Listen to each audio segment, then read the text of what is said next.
My first job as a software engineer led me to working for a large consulting company that has a global presence. When I first started, I was pretty aware of how things would work. I would be a full-time employee for the consulting company, but all of the work that I did would be for their clients. So today I'm discussing some of the things I loved about my experience, some of the things I didn't love so much, and a few considerations that I have for anybody who is thinking of working at a consulting company.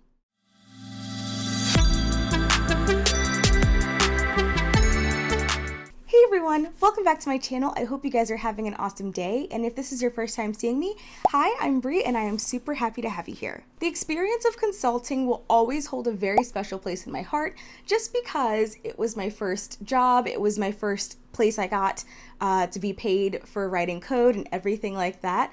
But having now worked at a company where I am a full-time employee and there's no more contracting craziness, I've noticed that there are a few things that are very different between the two experiences. And spoiler alert, I prefer just being like a full-time employee rather than consulting or working through a consulting company. But today I just wanted to talk about some of the differences that I personally noticed and talk about some considerations for anybody who might be thinking about joining any large consulting company, because I know it can be very popular for people who don't have a lot of experience or are looking for something a little bit more flexible. So I'm going to start with the cons first, just because I want to talk about the things that I didn't feel were amazing, and then I want to end on a more positive note. So the first con that I want to talk about is the increased uncertainty that you have when you are a contractor or a consultant versus when you are just a full-time employee for a company. So the nature of contract and consulting work is that you have work as long as your client needs you to fulfill certain tasks. And when the client's needs change a little bit due to either changes in the project or changes in the budget, or as we have seen with COVID, very large changes in the world, that could terminate your employment on that project pretty quickly. I know in 2020, this was something that a lot of contractors faced just because companies really weren't sure how to navigate the pandemic, and they weren't yet sure how to navigate a world where so many things were changing and how to keep their customers and how the pandemic was just going to affect their bottom line overall.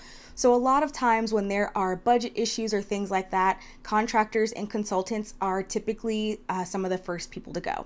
Now, one of the things that might be better about working at a contracting or consulting company versus being your own individual contractor or consultant where you own your own agency is at the company, if something like this were to happen, typically there is a group of people or a team lead or somebody who is there to help you look for a new project or to help you look for a new opportunity that you can be placed on.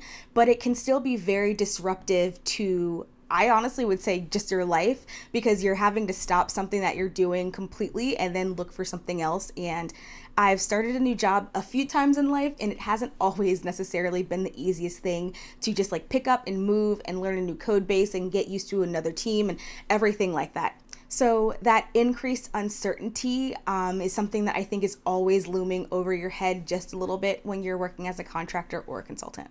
And in the same realm of things, my next sort of con that I didn't really love was I had to be in a state where I was basically ready to submit a resume and ready to interview. So this is one thing I genuinely did not expect before working at a contracting or consulting company. I honestly thought after I landed the job that I could take a little bit of a break, a little bit of a breather, and just sort of enjoy the work. But little did I know, after I interviewed and accepted the position, I had a lot more interviewing to do.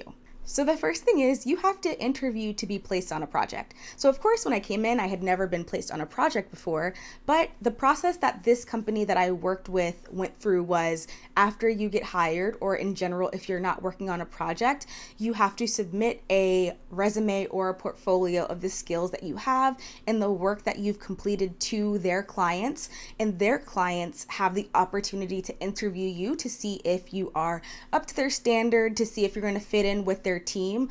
basically just like a normal interview, but you're interviewing with the client to see if it's going to be a good fit for you to work on the project. So during this stage, I honestly felt a lot of pressure to like be perfect almost.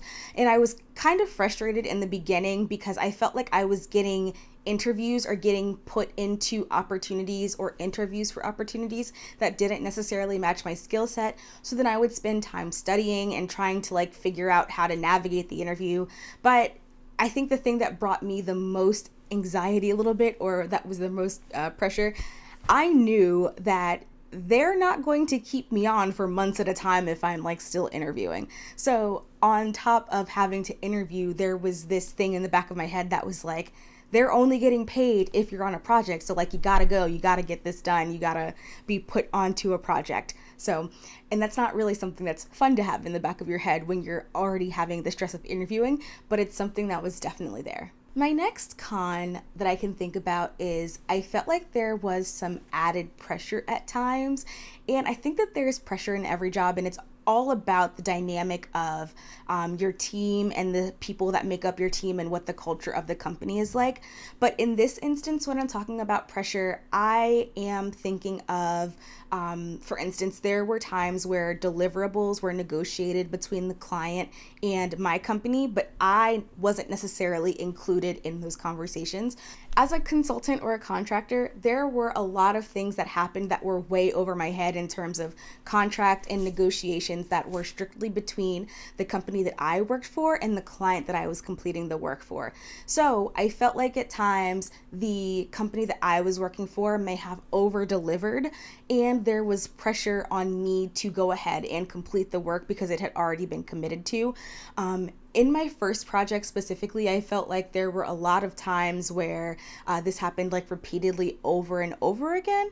And I feel like the culture of that team was you just work to get it done, whether it's you're working way late. I'm not talking like 5 or 6 o'clock. I'm talking like 10, 11 at nighttime to go ahead and get it done, and like working on weekends. That was something that was common on our team, was people like working on weekends at home or when they're supposed to be hanging out with their families and doing whatever it is that they do on their personal time. It's not something that I really enjoyed. I do want to specify that nobody on the team ever said I have to work at nighttime or I have to work on the weekends, but just because it wasn't explicitly stated, that doesn't mean it wasn't communicated. My second project was way better though, so that's the good thing. I was way more involved with timelines and deliverables and everything like that, so I didn't feel so much pressure later in my employment. And my last con is sometimes I felt like an outsider a little bit. So this honestly is part of the nature of consulting and contracting.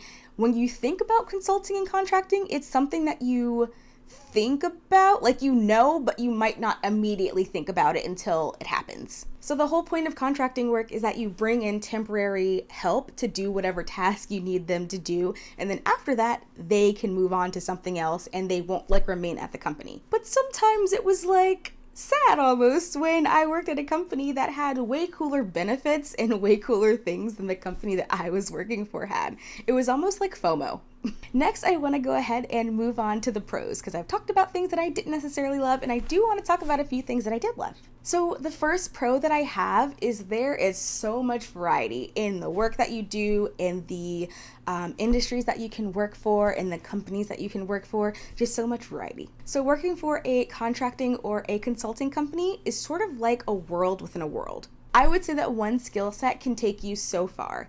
You may start with full stack development, and that can easily take you from telecommunications, where I was, to finance, to e-commerce, to entertainment, everything. And you can do that all without having to leave your full-time company.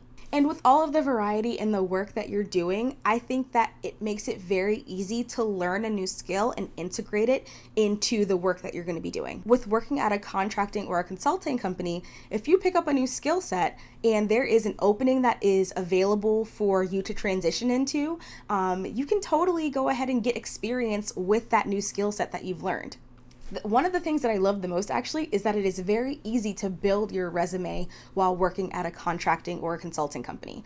You might start out with only front-end development, but if you put some work into it and you learn back-end development and maybe some DevOps and become a full-stack engineer, Once you're ready to leave, if you're ever ready to leave the contracting or consulting company, you have a resume full of your whole progression from front end to full stack, and you didn't have to leave the company. You stayed at the same company and got experience on so many different projects. And if that's the route that you were taking, I'm sure that you would have experience with like different industries and different companies as well. So my next pro is the opportunity to travel, and I put this in here, but this mostly applies pre-COVID. So before COVID, where working remote wasn't necessarily the norm, one of the things I loved about working at a contracting company was the opportunity to explore and live in new places. So depending on how long your contract is, whether it be 6 months, a year, 2 years, if you really wanted to, there's nothing stopping you from, let's say, living in California for one contract and using that same skill set and moving to a different client and then moving to Florida. Now, I will say this is something that I would consider if I didn't have like a large family or a lot of responsibilities or a lot of things to carry from place to place, because moving can be very expensive. But I've heard stories from so many people that I worked with that they got to live in different places, and it was just a great way to travel and get to see new places and actually live in those places for certain periods of time while you're working there. I think that that's really cool and it's really fun. I'm not sure if that necessarily is the same sort of thing now since everybody's working remote.